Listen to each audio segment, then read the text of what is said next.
Iván, muchas gracias por aceptar esta conversación a propósito de este libro, Los aforismos de David Aguilar. ¿Cómo es que llegamos de escucharte normalmente con composiciones pues que llevan una métrica y una cierta técnica para la música, a una expresión breve de tu forma de ver?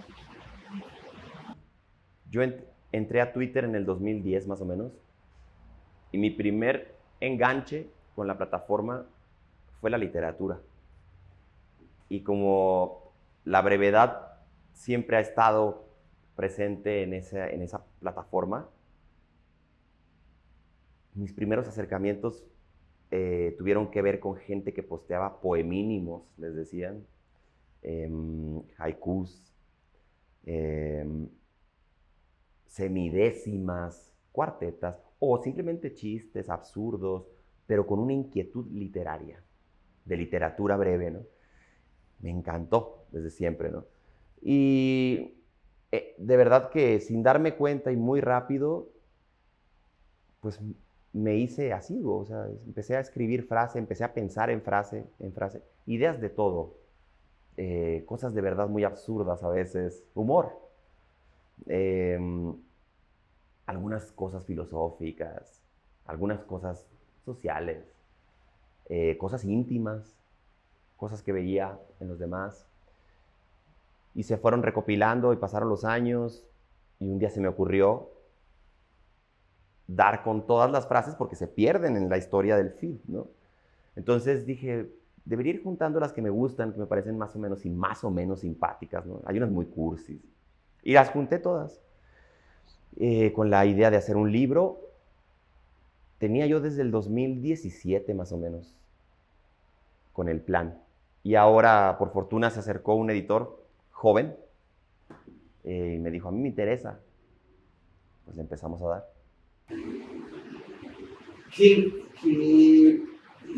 ¿Cuál es el momento en el que, digamos, pues expresas esta vocación por la literatura?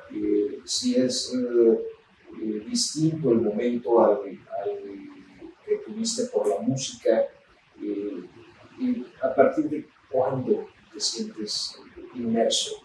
Tuve un maestro en la secundaria o en la prepa quizás, puede ser primero de prepa o tercero de secundaria por ahí. Tuve un maestro que nos puso El lado oscuro del corazón, esta película de Eliseo Subiela que va sobre la supuesta vida de Oliverio Girondo y Juan Gelman y Mario Benedetti. Y nos puso esa película y nos hablaba de poesía y él nos compartió textos también de Sabines, que era cuando él murió. O sea, era así, 1997 por allá. Y la verdad es que también son de esas cosas que no me sé explicar, simplemente yo ya tenía un grupo de amigos, de 4 o 5 amigos con los que escribíamos poemas, intentábamos escribir poemas en servilletas en las cafeterías de Culiacán y nos gustaba la idea de ser poetas, ¿no? No sé, yo siento, ahora que lo reflexiono, yo lo que siento es que, al menos en mi caso, era como una manera, una oportunidad que yo encontraba como para sentirme más grande, una persona más, era muy chavito y me hacía sentir serio, no sé qué le veía a eso, pero me gustaba ese mundo que era, yo lo intuía como un mundo críptico, porque inmediatamente me di cuenta de la metáfora y de los usos de la poesía, de alguna manera, este lenguaje extracotidiano. Y ya tocaba, pero la música vino antes. Yo la música la tengo desde niño, desde los 2, 3 años. En mi casa todos son músicos y cantamos todos en familia y por cada quien por su cuenta. Digo, soy el único que se dedicó más profesionalmente a la música, pero mi papá toca muchos instrumentos y es un súper músico además. Y vino antes la música. La literatura y las palabras es algo sí propio. En mi casa no es que esté tan presente. Mi abuelo escribía algunas cosas, pero mi enganche fue por otros, por terceros, por gente que no era de la familia. Y luego cuando llegué a vivir a la ciudad, ya tenía yo 18 años, vine a estudiar música. Y yo ya tenía una inquietud por la palabra, por la poesía. También porque mi enganche con la canción fue la canción, la trova cubana. Y como Silvio Rodríguez, para alguien que siempre había escuchado rock en tu idioma, o rock estadounidense, o las canciones tradicionales mexicanas, boleros y esto, cuando escuché a Silvio Rodríguez por primera vez dije, este es como lo que yo quiero, ¿no? O sea, me parecía que su uso del lenguaje era atractivo. Y ese fue mi vínculo. Entonces, cuando llegué aquí, busqué talleres de poesía y me fui como involucrando un poquito, ¿no? Quizás un poco fuera de lugar mi planteamiento, pero lo quiero hacer de todas maneras porque ambos venimos de un contexto, que es el interior de la República, pero además de estados del norte, donde digamos que la cultura, la poesía y ciertos géneros musicales pues no son tan extendidos y tienen que pasar como una serie de accidentes para que caigas en los lugares donde eso existe, porque si no, y particularmente en tu caso siendo culichi, pues tendrías que dedicarte quizás a la música de banda. Exacto. Entonces, ¿cómo fue tu proceso? Porque además, no sé, tengo la impresión de que las experiencias no son sencillas en una primera etapa. No lo son. Yo tocaba rock progresivo con una banda de mis mejores amigos de la secundaria, ¿no? Que siguen siendo mis amigos. Tocábamos rock progresivo. Empezamos tocando covers de Maná, de Caifanes. Y luego tocamos rock progresivo y nuestro plan era convertirnos en instrumentistas virtuosos del rock en ese entonces. Pero el accidente porque sí es cierto, o sea, Sinaloa, nosotros éramos contraculturales en el sentido de la mayoría, quiero decir, ¿no? Porque había festivales de rock, pero éramos pocas personas, no era algo que acaparara la atención de Culiacán. Siempre estábamos en nichos, tocando en casas, rockeando, tocábamos metal. Siempre me pareció que, fíjate que siempre me pareció que en Culiacán, como una respuesta quizás a la narcocultura tan esparcida, había mucho punqueto, mucho ska, como toda un ala del centro de la ciudad no tenía que ver con la narcocultura. Y siempre, yo, sin saber, lo he interpretado así, como que no queremos que nos identifiquen con eso y también muchos escritores, muchos periodistas, un ambiente muy en ciertos lugares, ¿no? En el centro. No es lo que más se ve, quizás. Pero el accidente fue que uno de mis amigos, de mis mejores amigos, su papá había ido a Cuba y se trajo un CD de Pablo Milanés y de Silvio Rodríguez. Y él un día me dijo, íbamos caminando y me dijo, escucha esto. Y me pasó los audífonos del Discman con una canción que se llama Te doy una canción. Y yo la escuché y dije, esto me suena familiar y al mismo tiempo no, ¿qué es? Y busqué su nombre y luego después ya caí a los otros cantautores. Empecé a escuchar cosas de trovadores mexicanos que fui descubriendo. Y así fue porque nosotros y nuestros papás eran melómanos. Porque sí es cierto lo que dices, mi papá es músico y el papá de él, de mi mejor amigo, también era músico. Ellos escuchaban a Queen, a The Beatles, Chicago, Bee Gees, eso era lo que nos ponían a nosotros, ¿no? Entonces digamos que esa fue quizás la circunstancia que esquivó que mi raíz fuese la música regional más que mi raíz artificial de alguna manera que posibilitó la tecnología, ¿no? Hablamos un poco como de tiempos pre-internet, ¿sí? Justo en ese periodo de transición. Sí, exactamente, el periodo bisagra. Cuando no terminas de tener todo el acceso a lo que hay en el mundo y además no todo el mundo está dentro de la red. Exacto. No había, justo en ese momento al que me refiero cuando yo empecé a escuchar este disco y a Silvio Rodríguez y a cantautores, no había, acababa de salir el correo. Teníamos correo en la escuela, nos habían pedido que abriéramos un correo, pero no estaba todavía. Después llegó el Napster, el Ares, estos programas para bajar música, que eso empezó a revolucionar mucho a los músicos, ¿no? Eh, Dime algo, David, cuando empezaste a escribir expresiones cortas, aforismos, que además me encanta el diseño de la portada porque tiene justo estas, digamos, invocaciones De brevedad, de rapidez. Del trino, Sí. del pajarito, Sí. pues. Pero también hay como que un avión y nubes y es un poco como una, digamos, una caricatura que refleja también como parte de todo el universo que vienes a plasmar aquí. ¿Esperabas hacer un libro originalmente cuando empezaste a escribir? ¿Era nada más un divertimento? Era un divertimento. De hecho, siempre digo que, bueno, ahora que este acaba de salir hace un mes y es mi primer libro publicado, ¿no?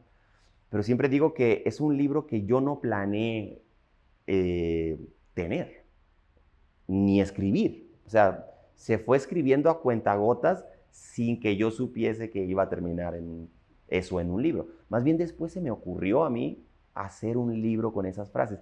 Me siento un poco extraño con eso porque no es como la mayoría o la media que se propusieron llevar a cabo la empresa de un libro, ¿no? En mi caso no fue así, fue una oportunidad que la retrospectiva me dio. Así lo veo.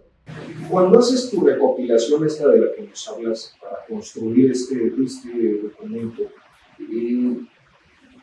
¿hay temas que consideres que fueron persistentes? Yo de pronto veo pues algunas expresiones muy geniales, ¿no? Veía, por ejemplo, este aforismo sobre más sexualidad en público y drogas en discreto, este tipo de juegos que me parecen muy interesantes y muy profundos también, o sea, breves pero muy profundos. ¿Hay temas en los que consideres que puede ser como persistente? Yo creo que la autorreflexión, la honestidad, esta cosa como, yo soy como un policía de mi propia, siempre estoy pensando, ¿estoy siendo sincero? Que tengo de verdad a alguien ahí vigilándome, ¿no? Eso un poco. Pero yo creo que si tuviera que decir, eh, hay como 5 o 6 alas. Una es lo social, hablar de las ciudades, de la gente, de la política. Otra es lo, lo poético. Lo poético, digamos, hay uno, por ejemplo, que dice, es muy sencillo, tienes hambre, la luna llena, ¿no? Eh, o estos aforismos que van de las estrellas, de que lo malo de salir a caminar en las noches claras es no poder ir volando hacia las estrellas, más como pueril, ¿no? Una poética recurrente en ese sentido. Y hay un absurdo, hay un aforismo, por ejemplo, que son puros caracteres coreanos, de hecho ni me acuerdo si son caracteres coreanos o japoneses, no me acuerdo, creo que coreanos. Y están todos escritos así, sin sentido, y abajo dice, así se ve mi lavabo cuando me rasuro. Es gráfico. U otro que dice, jar en el tiempo, punto. ¿Cómo me gustaría vía? Entonces, es como un metajuego. Eso, chistes, cosas de humor, como el que decías de las drogas y el sexo, que una idea, ¿no? De poner en situaciones contrarias como un cuestionamiento. Básicamente es eso, es como un intento. Fíjate que después ahora he publicado una cosa que me he dado cuenta es que es muy íntimo. También hay cosas muy personales, cosas que tienen que ver con las parejas o las experiencias sexoafectivas que he tenido, pensamientos sobre el amor, ¿no? Lo romántico, cosas familiares, quizás, cosas de mis amigos. Hay uno, por ejemplo, que dice, los mejores amigos nunca juzgan en serio las ausencias, ¿no? Porque en algún momento me di cuenta que siendo trovador, cantautor, viajando mucho, empecé a tener amigos en muy distintos puntos y luego empecé a desear constantemente estar en todos lados porque vas haciendo lazos. Yo no hago lazos tan superficiales, voy haciendo lazos medio profundos, ¿no? Eso siento. Y nacen del cotidiano, de la experiencia, de la reflexión, de ver a los demás, de verme hacia adentro, de preguntarme cosas. de sugerir cosas. ¿Qué va a pasar con el Palanista? Creo que muchos siguen al Palanista en Instagram y pareciera que ese era un proyecto ya enfocado a hacer una producción literaria impresa más que los aforismos de David Aguilar. De hecho, eso fue lo que pasó. Mi editor me dijo, oye, publiquemos tus poemas, ¿no? Y yo le dije, mira, sí podríamos hacerlo, tendríamos que revisarlos y trabajar un poco, ¿no? O sea, pero tengo material para un libro de poesía, habría que buscarle el rostro. Y yo le propuse que primero hiciéramos esto. Hay algo en el aforismo, es más, vamos a decir, hay una frase en la brevedad que me gusta mucho hoy en día. No veo casi libros de ideas breves, ¿no?